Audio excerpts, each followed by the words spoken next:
Hi there, it's Cory Doctorow, and this is my podcast where I'm reading to you from my novella in progress. There's a great big beautiful tomorrow. Now is the best time of your life. Thank you for all the feedback on part one. You folks were really generous and kind in sending me a whole ton of really nice notes encouraging me to keep it up, and of course, I'm keeping it up.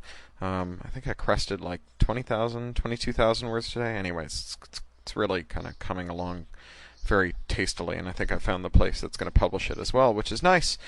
Um, for those of you in San Francisco, I might see you this Wednesday. I hope to see you this Wednesday, the 16th of May at 7 p.m. I'm going to be reading with Rudy Rucker and then doing a panel moderated by the science fiction great Terry Bisson, two of my favorite writers, really. And it's going to be quite an honor to sit among them. We're doing this at the Variety Children's Charity, Variety Preview Room, 528 Market Street at Montgomery, the first floor of the Hobart Building, 7 p.m. this Wednesday, the 16th. I hope to see you there. You can find the details on craphound.com. It's, of course, free. And then the other thing that you'll find on the front page of craphound.com is the brand new Sam Keith cover for the comic book edition of Anda's Game, the short story that you have heard read here that was reprinted in Michael Chabon's Best American Short Stories, and in some of the Year's Best Science Fiction anthologies, and has generally been extremely well received. There's a comic book adaptation coming, and yes, although the initial comic publication won't be Creative Commons licensed, it will be collected with 5 other stories, and that collection will be CC licensed. It's just about not making comic retailers have to understand something they're not very familiar with. But at the end of the individual comics run, we're going to do a CC release, which will be great. And Sam Keith is an amazing comics artist who's done the cover for Anda's Game. And there's a script that I've read, written by a guy named Dara Naragi. I don't really know Dara, except I've known his work. He does a great webcomic that I blogged before, and he produced just a killer script for this comic. So I think it's going to be quite good when it finally hits the shelves. I don't know when that is, although I will be at Comic-Con this year as a guest, so if you're going to be in San Diego at Comic-Con, be sure and say hello. So without any more chit-chat, on to the story. We were halfway to Comerica when my phone rang. Dad? Jimmy, thank God. Are you okay? I had been very brave all the way from the wreckage, biting back my whimpers of pain and soldiering on, but now I couldn't stop my tears. I broke my ribs, Dad, I said, around the sobs. It hurts. Where are you? I'm almost home, I said. Can you come and get me? Jimmy, listen carefully. There was a crash on the other end of the phone. It continued rumbling, and I realized I was hearing it with my other ear as well. I looked out over the city and saw Dad's Harrier screaming around in a tight arc that must have pulled 8 Gs. The last time he'd taken the Harrier out, I'd been a little kid, only 5 or 6, and he'd flown it like it was made of eggshell. Now he was zipping around like an overclocked Pepe. The Harrier was circling something I couldn't see, and it had all of its guns blazing. Dad was knocking the holy hell out of his city, and somehow that made things scarier than ever. He never would have... Listen carefully, Jimmy. Go home. Get in the Zepp. Get away from here. I'll find you. Do you... The Harrier made another tight turn. Something huge was over it, in the sky. A flying battle platform? I'd seen pictures of those. They'd been big in Europe during the Mecha Wars. I'd never seen one in person. I didn't think they'd made it to this continent. Dad? The Harrier zigged and zagged like a dragonfly, then rocketed straight up, guns still blazing, rolling from side to side as it laid down a line of fire over the batteries slung under the platform's belly. The platform returned fire, and Dad's voice rang out of the phone. Go! I went. My ribs had stiffened up as I watched the air battle, but I pushed on. I didn't worry about crying out when they hurt. I screamed the whole way. I couldn't hear myself over the noise of the guns. The flea kept me upright. Somehow I made it home. Comerica's doors were shut tight, the security systems live and swiveling to follow me. They were wide-angle and could follow me without moving an inch, but the swiveling let you know that they were live. Each one had a pain ray beneath it, aperture as wide as the muzzle of a blunderbuss. I once came home without my transponder, left it in the Mecca, in the old car barn, and got a face full of pain ray. Felt like my face was melting. I never forgot my transponder again.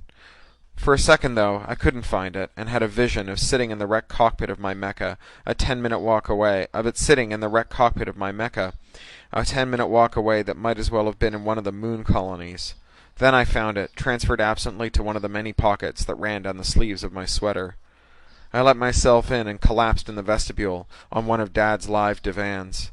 It purred and cuddled me, which set my ribs afire again. On the other side of the dome there was a model room for a robot hotel that Dad had rescued from Atlantic City. It had a row-butler that could do rudimentary first aid. I'd grown up playing hospital with it. Now I limped over and let myself in, summoning the bot. It had a queer gait, a half-falling roll that was like a controlled stagger. It clucked over my ribs, applied a salve, waited for the numbness to set in, then taped me up, getting my ribs into alignment. I stood up, numb from chin to hip, and dismissed the row-butler. Its blank face bowed to me as it slid back into its receptacle. Dad let me stay in the hotel room on my birthday sometimes. As I left it, I realized I'd never see it again. In the middle of the field, the tethered Zepp strained at its mooring lines. The Spirit of the People's Will was a Chinese mini-freighter, the kind of thing you could still find in the sky, but Dad collected it anyway. The first time he saw its stubby lines, playful like a kid's toy, he rushed out and got one for the museum. An instant classic, he'd called it, like the Mac or the Mini. Perfection. The Zepp's cargo hoist was already loaded. Dad must have done that, before getting in the Harrier and setting out to defend our turf. The hoist was groaning under a prodigious weight, and I groaned too, once I saw what it was. Dad had put the carousel onto the hoist. The Carousel of Progress debuted in 1964 at the New York World's Fair.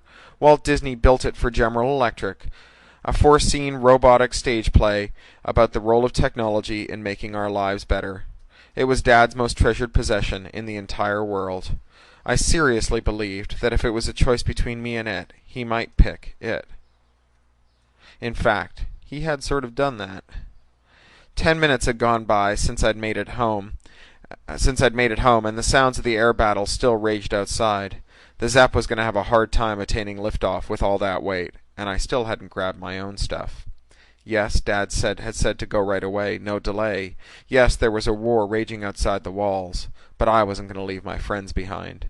The Pax den was in the back of my room, 6 overgrown canisters that I kept under my desk. They were standard issue brain storage. Drop as much of the nervous system as you can, scrape together into one, and it would grow silicon into the ganglia until it had an interface, keeping the whole thing awash in nutrients and wicking waste products out to an evaporator. I had to remember to add a little sugar every now and again, and to whisk away the residue in the evaporator. But apart from that, they did their thing all on their lonesome. Dad had been worried that I wouldn't be able to take care of a pet, let alone 4 pets, but the pack were the happiest doggies in the state. I'd find them somewhere else to live when I got to wherever I was going. I certainly wasn't going to leave them behind. The carousel stood so high on the cargo hoist that I was able to simply climb its service ladder to the roof, and then reach up and catch the boarding ramp for my gondola. I yanked it down, hearing, but no longer feeling, the pain in my ribs. The Zepp had already warm-booted, all systems nominal. The radar reported a clear liftoff path through Comerica's retracted dome. Dad had added it early on, before I was born, with Mom's help. I had flown the Zepp before, but always with Dad at my elbow. It wasn't rocket science, of course. The thing rose until you told it to stop, then moved in whichever direction you steered it. It was a Zepp, easier to pilot than a mecha. The Zepp lumbered into the sky, dragged down by the carousel. We cleared the lip of Comerica and picked up speed, rising a little more cleanly as the carousel and the Zepp made their peace with each other. The lights on the packed cylinders blinked nervously. I looked around the gondola's open windows, trying to spot the Harrier and the battle platform, half not wanting to see, in case what I saw was Dad being blasted out of the sky. But there they were, Dad still flying circles around the giant thing, its many rotors and gas bags all straining to keep it aloft and stationary. Smaller drones and even a couple manned planes took off after Dad as I watched, and he blasted them out of the sky with contemptuous ease. Dad liked to practice in sims a lot. He might be the world's greatest organic fighter pilot at this point. Not that that meant much. Who cared about being a fighter pilot anymore? The platform's big guns followed Dad through the sky, seemingly always a little behind him. He anticipated their curve, dodging the twisting, seeking fingers of lightning, the hails of ammo, the guided missiles. He was good. I found myself grinning hard and pumping my fist as Dad took out another battery, but I could see that he wasn't good enough. He had to be good 1,000,000 times. They had to get lucky once. They would. As I came up level with the platform, it seemed to notice me, turning a battery toward me. The shells it lofted at me hung in the sky nearby, then exploded in a deadly hail of millions of microscale daisy cutters. I yanked hard at the yoke and floored it, and the Zepp turned away, but not enough. I heard a scritching noise as the deadly little bots skittered on the Zepp's armored balloon and gondola, scrabbling for purchase. They rained down past the gondola's window, like dandruff being shrugged off the Zepp's scalp. Dad's Harrier screamed over to the battery that had attacked me, flipping and rolling as he opened up on it, pouring fire down until the side of the platform nearest me literally began to melt, liquefying under the withering fire and dripping molten metal in rivulets down the side of the platform. I could see men and mechas running to the affected area, moving up replacement guns, firing on Dad, and then the Harrier screamed past me. I caught a glimpse of Dad in his augmented reflex helmet and crash suit. He seemed to be saluting me, but he went by so fast that I couldn't say for sure. I saluted back and engaged the Zepp's props, setting a course east. I put the Zepp on autopilot and turned all the sensor arrays up to maximum paranoia, and then went back to watch the dogfight between the Harrier and the platform from the rear of the gondola. Something had hit Dad. There was smoke rising from the midsection of the Harrier just behind the cockpit. Those things could soak up a lot of damage and still keep turning over, but it was clear, even from this distance, that Dad wouldn't last forever. I found some binocs in an overhead compartment and watched Dad dodge and weave. I wanted to call him before I got out of range of our towers, but I didn't want to distract him. It didn't matter. One of the questing bent fingers of lightning seized the Harrier and followed it as it tried to circle away. Smoke poured from the Harrier's engines. The lightning stopped and the Harrier began a lazy, wobbly glide toward the platform. Dad's last charge, a suicide trajectory. 2 missiles lifted off from the platform, arcing for the Harrier, and they caught it before it could crash. My heart thudded in my ears, audible over the growl of the Zepp's turbines. I dialed up the binocs higher, letting them auto-track, then switching back over to manual because they kept focusing on the damn shrapnel, and I wanted to find Dad. Maybe I saw him. It looked like a man in a crash suit, there amid the rolling smoke and the expanding cloud of metal and ceramic. Looked like a man, maybe, for an instant, lost amid the smoke. Maybe he landed on the platform and fought his way free, or was taken prisoner. Maybe Dad was still immortal. In any event, I still was. Part 2. No privacy at all around this place. The cultists didn't mind that I kept the carousel up and running. 20 years before, I set it down on top of the old administrative building of the college where they had their headquarters, and they'd never once asked me about it. Oh, sure, they put a wire in my head. Did that on the first day. That wasn't optional. If you stayed with the cultists, you need to have the wire in your head. It was for the good of the colony. But being immortal has its advantages, besides the obvious ones. My brain just kind of ate that wire, denatured it anyway. It took a couple of weeks, so for the first little while I was just like all the other cultists, a transceiver for human emotion. I remember that period hazily, but it wasn't altogether terrible. Once you were attuned to the emotions of everyone else in town, everything was kind of... it's hard to describe. Huge. Mellow. The emotional state of 3 million people has a certain inertia, and it's hard to shift in one direction or another. It dampens all the extremes. Sometimes you get a little happy or a little miserable, but never those raging, spectacular blisses and rages. It was probably good therapy for me just then. It probably helped me get by without Dad. But like I say, it only took a couple of weeks for the wire to lose its efficacy. I could still feel a little tickle that let me know, more or less, what the group mind was thinking, but it never loomed up large, and I could get as angry or as happy as I wanted, and my neighbors never seemed to notice, so I guess I wasn't transmitting much. Here's what happened as I steamed east, away from Detroit and the ruins of my father's city museum. It was smooth sailing for the first couple hours. Then I started to hear ominous clunks and thuds.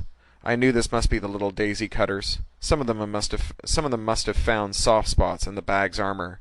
That was the point of a billion little daisy cutters instead of just one big one. A brute force attack on the entire defensive perimeter of the target. An attacker only has to find one hole. A defender has to be seamless. The Zep's idiot lights got redder and redder as time went by, one critical system after another failing. By the time I thought to bring her down, I was in shock, I guess. Plus, I was young then. It was too late. Altitude controls were locked. I watched, helpless, clutching the pack's canisters as we drifted in the winds, sometimes going higher, sometimes dipping down. The carousel was a destabilizing force. Every time the wind gusted, it rocked like a pendulum, and as the Zep's gyros wound down, we rocked with it. The Zep set itself down in North Carolina, amid the leftovers of the old UNC campus, settling gently. I stumbled down the ramp with the pack in hand.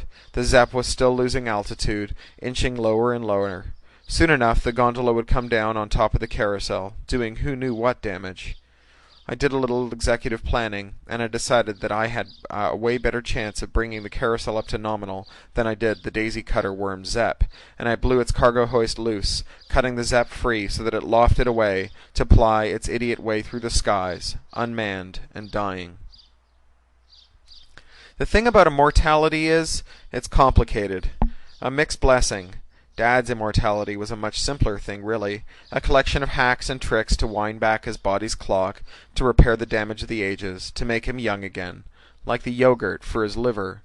With me, it was all about the germplasm. I've been modded down in my nuclei, a transhuman by birth, a native of the transhuman condition. And no one knew what that meant, really. Including me.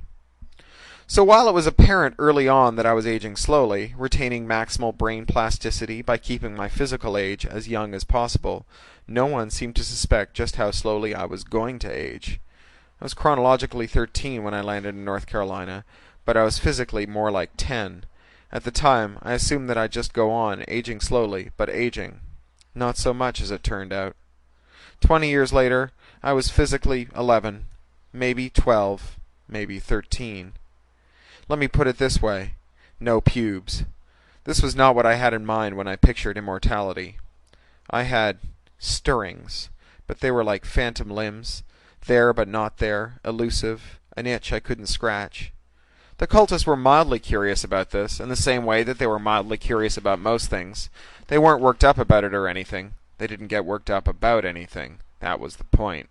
But they liked having kids, and they wanted to know if I'd ever be ready to help out in that department. So they asked every now and again, frankly, and I told them the truth. Why not? They weren't going to throw me out, not so long as they thought I was a wirehead.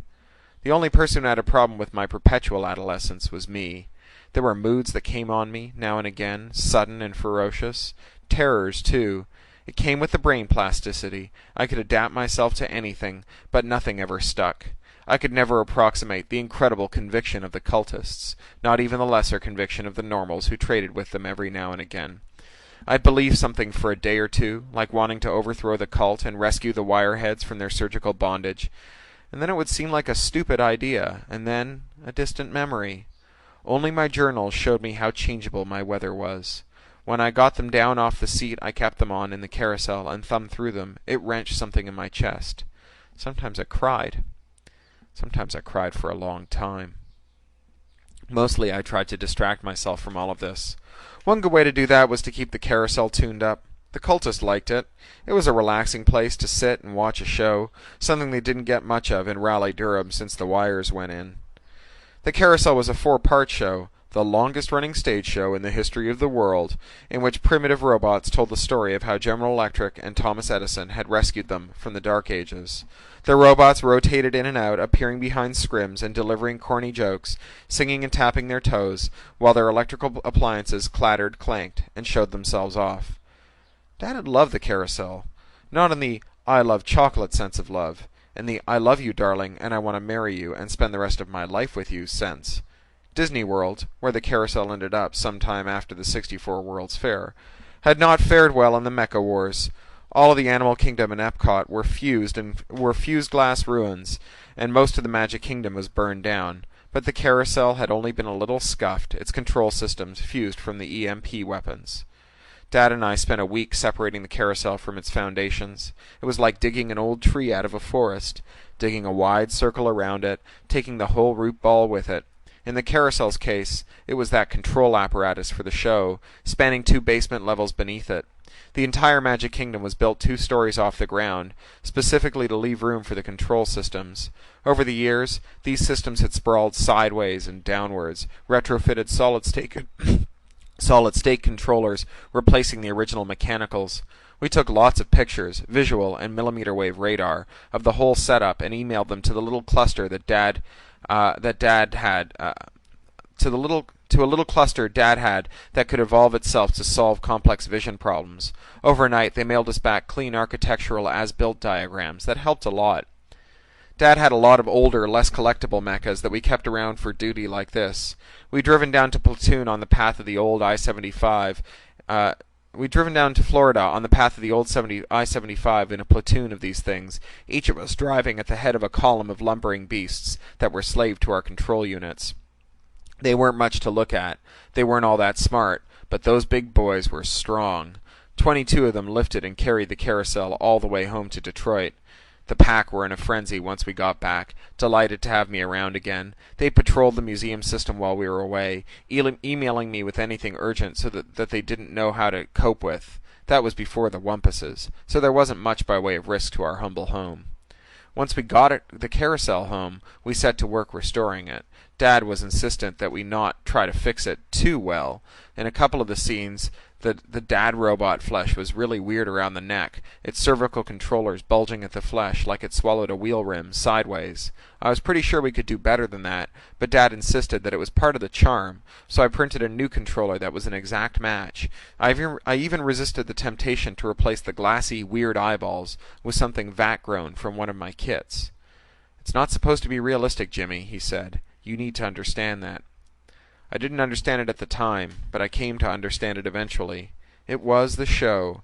It had a dreamlike quality, a kind of ethereal logic that seemed perfectly sensible in the show, but which evaporated when the show ended, like the secret technique for levitating, evaporating as you woke from sleep. Each of the 4 sequences showed the progress that technology made, generation to generation.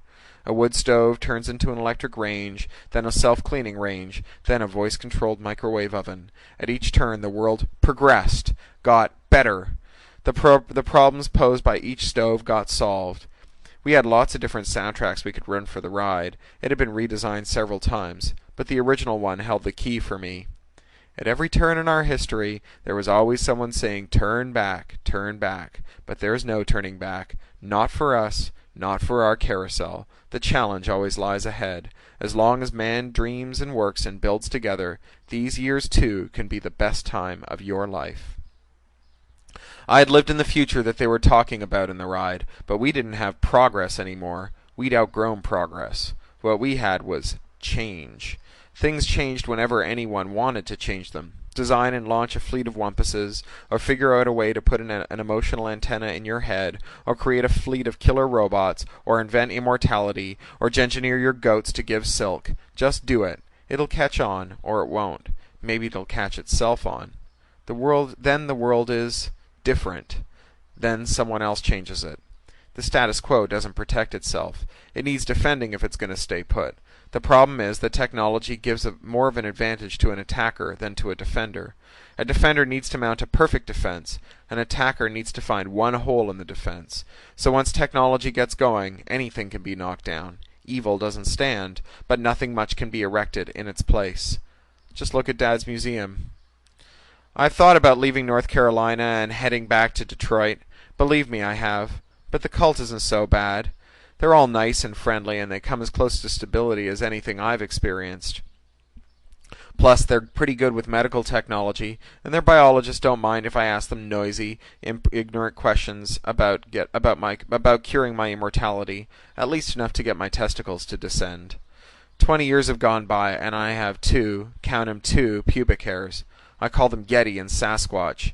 I am as flexible as a 10-year-old. I can get my forehead down on my knee or clasp my arms over my shoulder, and I can run around all day. But like I said, I can't stay interested in much for longer than a few days. My brain and body are so plastic that I can't manage to do anything that requires any kind of stability. I'm like the perfect metaphor for the whole world. No one knows how to de-immortalize me yet. All I want is a little bit of it, a little bit of aging, a couple more years. Life's pretty good at 18, it seems to me. 18 would be a good age.